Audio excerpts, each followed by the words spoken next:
Chers amis, on continue, vous vous rappelez hier de ce que le Rav disait, que quelquefois il y a tout type de personnes qui vont venir et nous dire ouais aujourd'hui c'est plus la peine d'être tellement strict, etc. Alors, le Rav il continue, il dit comme ça.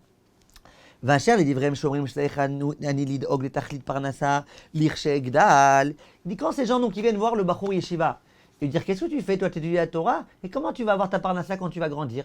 A priori ils disent juste. Alors il dit comme ça. Ma yitzaftsefou uma Yehgu anashim alalou. Et pourquoi ces gens-là, comme ça, ils racontent des bêtises? Aimtach mereot enehem ou measkel libotehem. Leurs yeux, ils ne voient pas. Leur intellect, il ne comprend pas. Aimlo yirush ekmo ata baet atchuka. Komo mikodem baet atova shaparnasa. Aita nocha yoter. Les gens, ils ne voient pas. Qu'aussi bien aujourd'hui, où on a beaucoup de difficultés d'argent, qu'à l'époque où les gens avaient beaucoup plus de facilité, Kulam Shavim. Tout le monde est sur le même plan.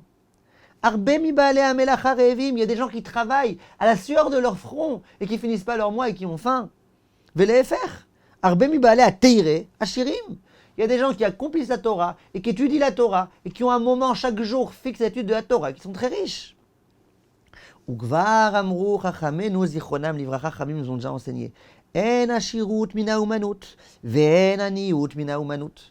La richesse ne provient pas du métier qu'on exerce, et la pauvreté ne provient pas non plus du métier dans lequel on exerce. Gemara explicite.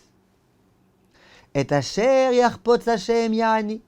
Celui qu'Hachem décide de rendre pauvre, il le rendra pauvre. Vet Asher itam ve'enav yashir. Et celui auquel ça trouvera, celui d'Akadosh Baruch Hu, de lui donner la richesse, il lui donnera. Od daili beze. Moi ça me suffit. Ça me suffit d'avoir cette confiance en Akadosh Baruch Hu, de comprendre que ce n'est pas mon métier qui me donnera ma parnassa. Atam alel gufimi ishmati betorah ugdusha. Donc moi ça me suffit. Moi je me repose sur ça. Maintenant je vais remplir mon corps et ma neshama de Torah et de gdusha. Regardez comment c'est beau. Je remplis mon corps de Torah. Qu'est-ce que vous pensez? Qu'il n'y a que la nourriture qui remplit le corps? Vous pensez que Raphaël Kemski, il n'a pas un corps plein de teiré? Teiré. Ata amaled gufi. Quand je serai grand et que je serai en âge d'être marié, et si vraiment j'ai pas une grande parnassa et que j'ai besoin de nourrir mes enfants, etc., et bien là, je ferai la ishtadlout qu'il faudra pour avoir ma parnassa. Ve'Hashem, asher bidracha velech, ou yazreni, yefarneseni, vehu yoshieni. Lui, il m'aidera et lui, il me nourrira. Combien, au jour d'aujourd'hui, chers amis, on voit ça? On peut avoir l'impression que c'est complètement dépassé. Combien on voit ça? De gens qui étudient la Torah toute la journée et qui, Baruch Hashem, ont une très très bonne parnassa. Des gens qui n'étudient pas du tout la Torah, ils ont sans arrêt besoin d'être aidés par leurs parents et leurs grands-parents.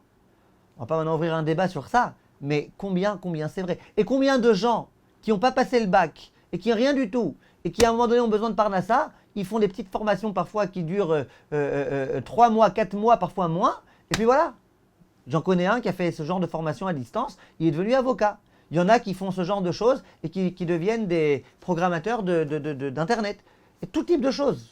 Tout est possible. Hachem, il fait ce qu'il veut. Il donne ce qu'il veut au moment où il veut.